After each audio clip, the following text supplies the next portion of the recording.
I like his position. This looks like a nice game. And yes, there we go. Even Ravensturt is gonna win this one. Ravensturt is getting better and better there. He's got a great practical chances to win this one. Nice. Ravensturt is playing at a moment a really nice game.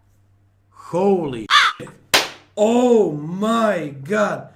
Oh my god. Oh my god. What a great game. What a great game he played. And then what was he doing, man? Oh, this is crazy. Oh my, that was you know what? I have to immediately take another one.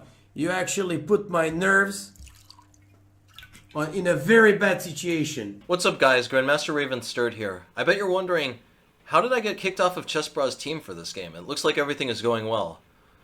Well, I met the ChessBrahs back in 2013. I was in Spain playing a tournament in Barcelona, the famous Sants Internacional, and there I hung out with them a lot. I would get beers with them, I would get lunch with them.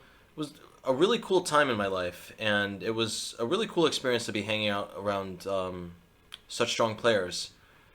And long story short, I didn't really see them after for a while, and then they relocated after a few years in Spain to Montreal, where I was going to college. And long story short, I hung out with them a lot again there. We played a lot of interesting chess there. Their dorm was right next to the college campus that I was going to. I was currently a student at McGill University, and they had rented an apartment right nearby. They were holding enormous chess get-togethers. This was purely the ChessBrah, more or less.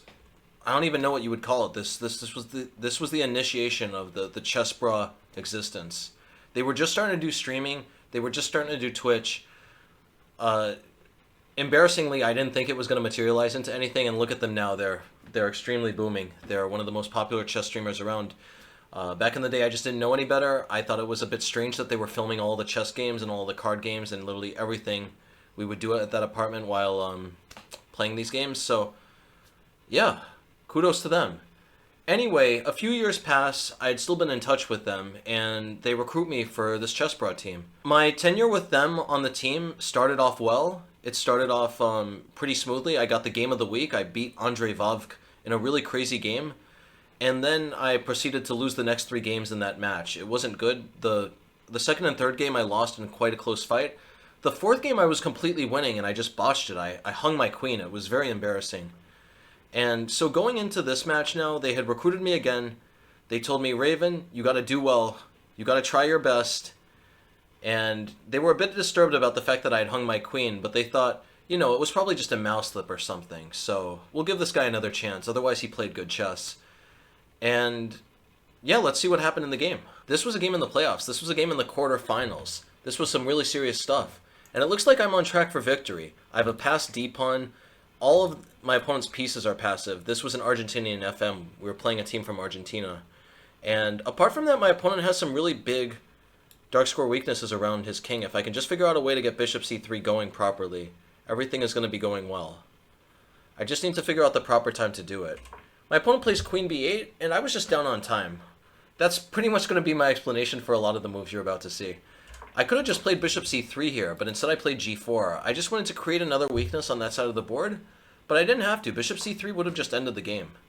Mate on h8 would have just decided things immediately. There's really nothing for them to do. They could play f6, and perhaps they're holding on, but after queen e6, rook f7, d7, the game is just completely over. I'm about to make a queen here. If something like queen d8, I can just poke the queen out with bishop a5.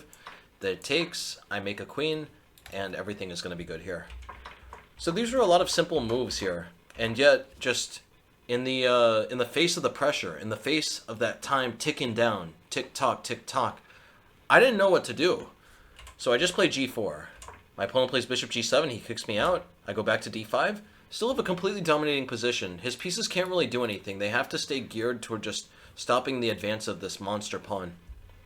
He takes, I take back, and now I have the open h-file. I was really hoping and really hopeful that something would happen here.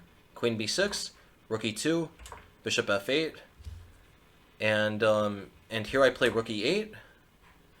He plays king g7, and I think it's time to cut back to the video to see how the game finished.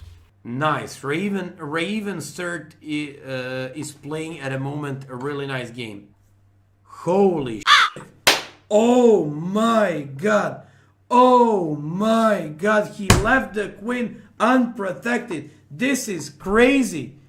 This is crazy. Oh my god. What a great game. What a great game he played. And then he blundered the queen.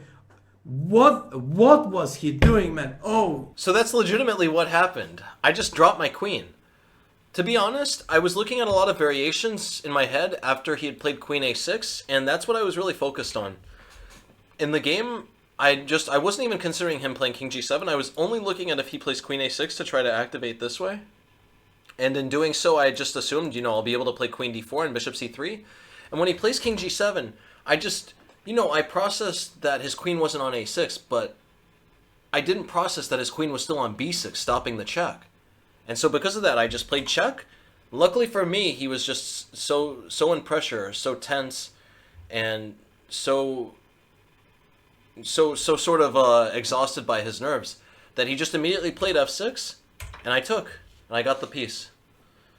Insane game. Completely incredible game.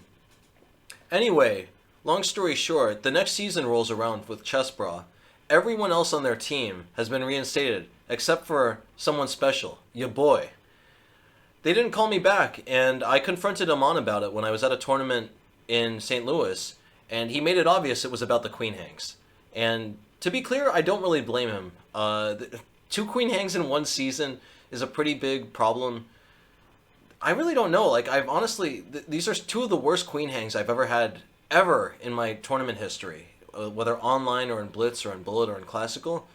And it just happened to fall in the span of 3 weeks on when the ChessBrah season was on the line. So yeah, literally there are no hard feelings here. I completely understand. If I had a player who was hanging their queen all the time, then yeah, I would have done the same. I would have cut him from the team. So this was an interesting game. I thought it was crazy. I think it's also cool. There's a little fun fact now that in my games in the Pro Chess League in which I hang my queen, I score 50%. So take that to the bank. Thanks for watching. I'll see you in the next one. Holy shit. Watch your profanity. Right, I'm sorry.